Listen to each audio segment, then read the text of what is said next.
SD सच्ची कहानियों पर आप सभी का स्वागत है। मैं अपनी बेगुनाही का यकीन दिला रहा था पर किसी ने भी मुझ पर भरोसा नहीं किया था और इस तरह पुलिस मुझे जेल में डाल चुकी थी। मुझे जेल में गए 3 दिन हो गए थे। भूख से मेरा बुरा हाल हो गया था, लेकिन किसी को मेरी फिक्र कहाँ थी। मैं खुद काफ़ी बेबस महसूस कर रहा था। मुझे वह दिन याद आया जब भाभी रोती हुई मेरे कमरे में आई थी। आकर उन्होंने जल्दी से कमरे का दरवाज़ा बंद कर दिया था। जब मैं अपनी जगह से तड़प कर उठा और उनसे कहने लगा, भाभी ये आप क्या कर रही हैं? आपने दरवाज़ा क्यों बंद किया है? ये बहुत गंदी बात है, प्लीज़ ऐसा मत करें। लेकिन भाभी जल्दी से मेरे पास आकर कहने लगी, प्लीज़ जो भी कर रही हूँ वह करने दो, ये सब बहुत ज़रूरी है। कुछ देर के बाद भी मेरा बड़ा भाई कमरे का दरवाज़ा खटखटाने लगा। मैंने जैसे ही जाकर दरवाज़ा खोलना चाहा, वैसे ही पीछे से भाभी ने अपने ब्लाउज़ के बटन तोड़ दिए थे। ये देखकर मैं हक्का बक्का होकर रह गया था। न जाने भाभी अपने साथ ये सब क्यों कर रही थी। मैं उनको देखता ही रह गया था। फिर दरवाज़ा खोला था। मैं बहुत कंफ्यूज हो गया था। मैंने हिम्मत करके दरवाज़ा खोला। जब भाई आंखें फाड़े मुझे देख रहे थे, भाई भाभी के पास चली गई और रोते हुए कहने लगी, इस वैसे इंसान ने मेरे साथ क्या कर दिया है, ये देखिए ललित। उनकी बात सुनकर मेरे होश उड़ गए थे। कभी नहीं सोचा था कि वो मुझ पर इतना गंदा इल्ज़ाम लगाएगी। मैं अपने भाई को यकीन दिलाने लगा कि भाई मैं ऐसा काम बिल्कुल भी नहीं कर सकता, लेकिन अगले ही पल भाई ने मुझे रख कर थप्पड़ मारा था।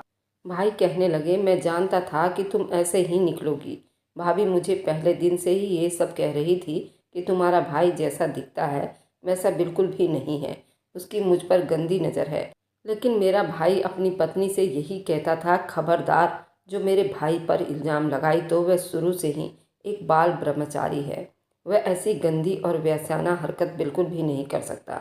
मैं गलत था क्योंकि तुमने तो अब हद पार कर दी। अपने भाई की बातें सुनकर मुझे बहुत अफसोस हुआ था।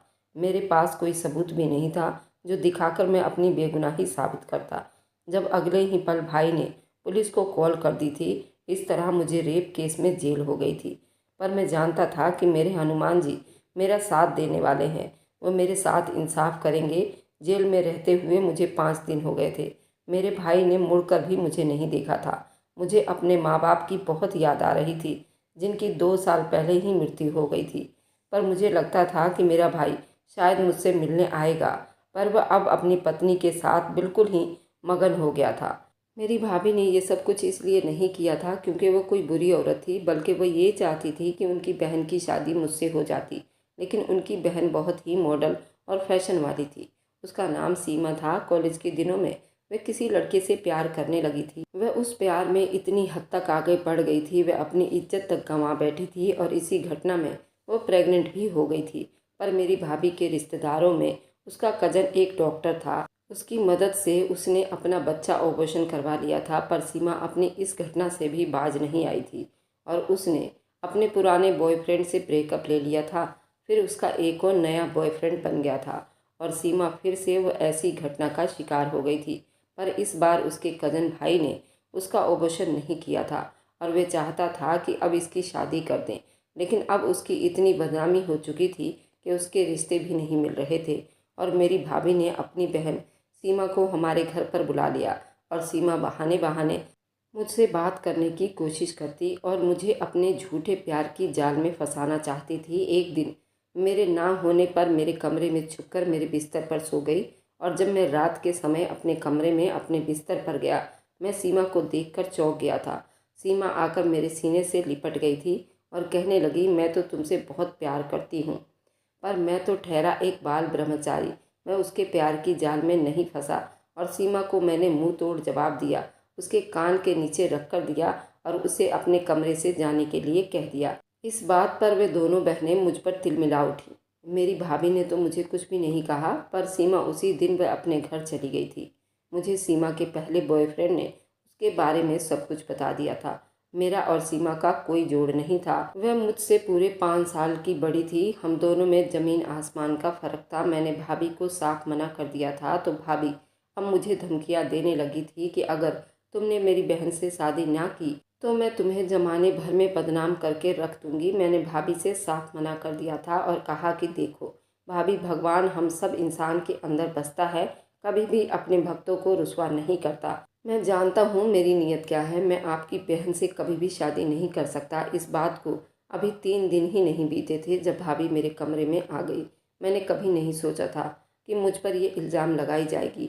जेल में रहते हुए मुझे करीबन 1-2 महीना हो गया था। मैं हर बार भगवान को याद करता था और उनका माला जाप किया करता था कि मुझे भगवान पर यकीन हो गया था कि एक ना एक दिन मेरा भाई मेरे पास ज़रूर आ जाएगा। और फिर वह दिन भी आ गया था।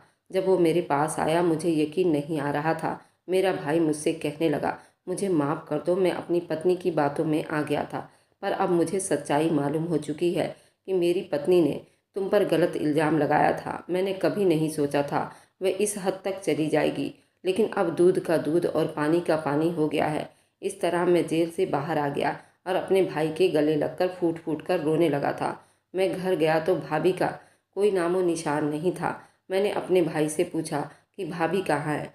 जब भाई ने बताया कि उसे मैंने उसके मायके भेज दिया है। ऐसी लड़की के साथ मैं सारी ज़िंदगी नहीं बिता सकता जिसने इतना बड़ा खेल रचाया, और अपनी बहन को इस घर में लाने के लिए उसने तुम्हारे साथ कितना गलत किया था। मेरे भगवान जैसे भाई पर गंदा और वैसी इल्ज़ाम लगाया था।